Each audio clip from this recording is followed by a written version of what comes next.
எல்லாரும் எப்படி இருக்கீங்க? உங்களை பார்த்ததுல எனக்கு ரொம்ப ரொம்ப சந்தோஷம். எல்லாருமே நல்லபடியாக இருக்கணும்னு நான் கடவுளை வேண்டிக்கிறேன். இன்றைக்கி நான் லஞ்செல்லாம் காலையிலேயே முடிச்சிட்டேன். காலையில் 9 மணிக்குள்ளே காலையில் டிஃபனும் முடிச்சிட்டேன், லஞ்சும் முடிச்சிட்டேன்.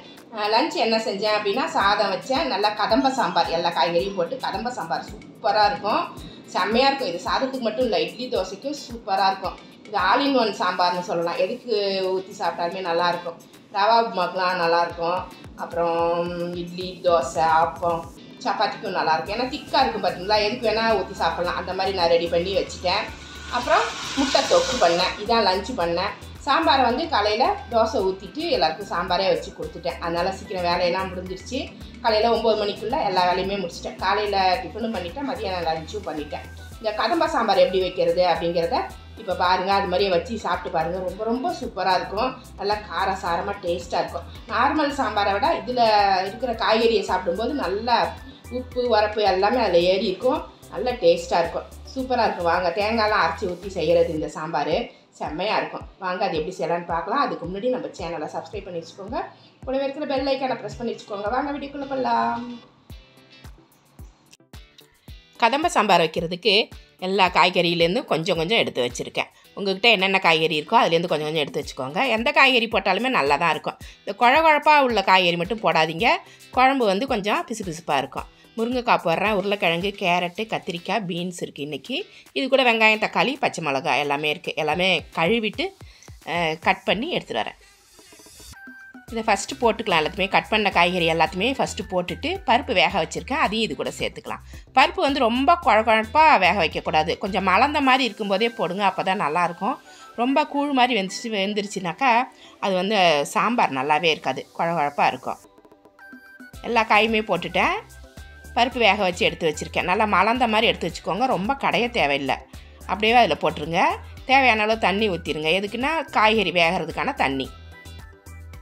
இது கூடவே 2 பெரிய வெங்காயம், 2 தக்காளி, ஒரு 3 பச்சை மிளகாய் கட் பண்ணி போட்டிருக்கேன். அதையும் சேர்த்து கலந்துடலாம். இது கூட மஞ்சப்பொடி, உப்பு மட்டும் போட்டு வேகட்டும். அது முதல்ல மஞ்சப்பொடி 1/2 ஸ்பூன் போட்டிருக்கேன், உப்பு போட்டிருக்கேன். போட்டு நல்லா கலந்து விட்டு ஃபஸ்ட்டு காய்கறி வேகட்டும். அதுக்கப்புறமா நம்ம மிளகாத்தூள்லாம் சேர்த்துக்கலாம். நல்லாயிருக்கும் இந்த சாம்பார் வந்து நல்லா கதம்ப சாம்பார் செம்ம டேஸ்ட்டாக இருக்கும், வாசனையாக இருக்கும். பக்கத்துலேயே நான் முட்டை தொக்கும் செஞ்சிகிட்டு இருக்கேன். முட்டையெல்லாம் வேக வச்சு இது மாதிரி கட் பண்ணி வச்சுருந்தேன். வெங்காயம், தக்காளி, தனி மிளகாத்தூள், மஞ்சத்தூள், உப்பு போட்டிருக்கேன். கொஞ்சமாக கறி மசால் பொடியும் போட்டு நல்லா வறுத்து எடுத்து வச்சுட்டேன். அவ்வளோதான், அது முட்டை தொக்கு ரெடியாக இருக்குது. சாம்பாருக்கு மேட்சாக இருக்கும், அதனால தான். இப்போ வந்து காய்கறிலாம் பாதி வெந்துருச்சு. 2 ஸ்பூன் தனி மிளகாத்தூள் போட்டிருக்கேன், 2 ஸ்பூன் மல்லித்தூள் போட்டிருக்கேன்.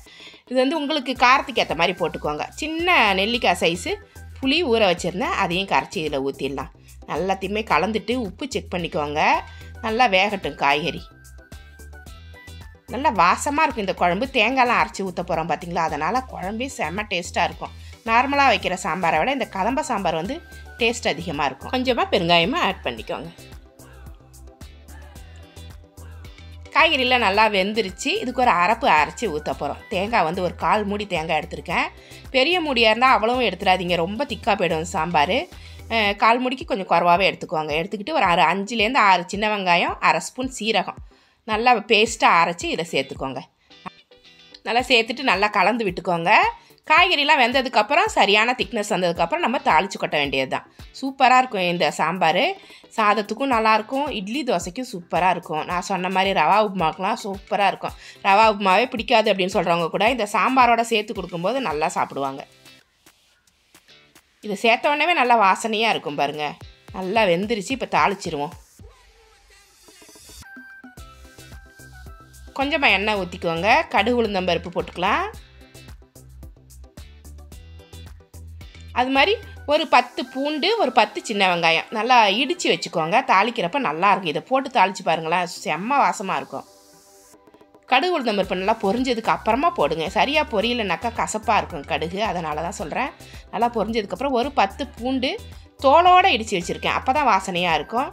அது மாதிரி வெங்காயம் வந்து தோல் உரிச்சிட்டு 10 வெங்காயம் நசுக்கி வச்சுருக்கேன். கருவேப்பிலை எல்லாத்தையுமே போட்டு ஒரு பொன்னிறமாக இது பொரிஞ்சதுக்கப்புறம் இதை அப்படியே எடுத்து சாம்பாரில் ஊற்றிடுங்க. கதம்ப சாம்பார் வந்து நல்லா கமகமான்னு வாசமாக இருக்கபடி தாளிச்சிங்கன்னாக்கா. இதை அப்படியே சாம்பாரில் கொட்டி நல்லா கலந்துட்டு ஒரு கொதி வந்தவொடனே இறக்கி வச்சுருங்க. சூப்பராக இருக்கும் சாம்பார். செம்மையாக கமகமன்னு இருக்கும். இந்த தாளிப்பு வந்து இந்த பூண்டு வெங்காயத்தை வந்து நசுக்கி போடுறதால அவ்வளோ வாசனையாக இருக்கும்.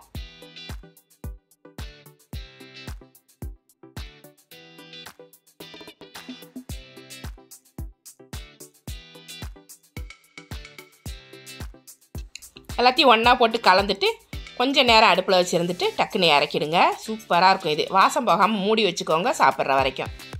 செம்மையாக இருக்குங்களா? இது மாதிரியே செஞ்சு பாருங்கள். இந்த ரெசிபி பிடிச்சிருந்தா நம்ம சேனலை சப்ஸ்கிரைப் பண்ணி வச்சுக்கோங்க. கூடவே இருக்கிற பெல் ஐக்கானை ப்ரெஸ் பண்ணி வச்சுக்கோங்க. லைக் பண்ணுங்கள், ஷேர் பண்ணுங்கள், கமெண்ட் பண்ணுங்கள். இவ்வளோ நேரம் என்னோடய வீடியோவை பார்த்தா எல்லாருக்குமே நன்றி. Thank you friends. இப்போ பாருங்கள் செம்மையாக இருக்கா? முட்டை தொக்கும் ரெடியாக இருக்குது, சுட சுட சாதம் ரெடியாக இருக்குது, சாம்பாரும் சூப்பராக இருக்குது. போட்டு சாப்பிட்டா அப்படி இருக்கும். இது கூட நான் வந்து தயிர், மோர் மிளகா, வத்தல் எல்லாமே வறுத்து வச்சுருக்கேன். அதெல்லாம் முன்னாடியே வறுத்தது. இப்போ ஃப்ரெஷ்ஷாக சமைச்சது சாதம், சாம்பார், முட்டை தொக்கு. பிடிச்சிருந்தா லைக் பண்ணுங்கள்.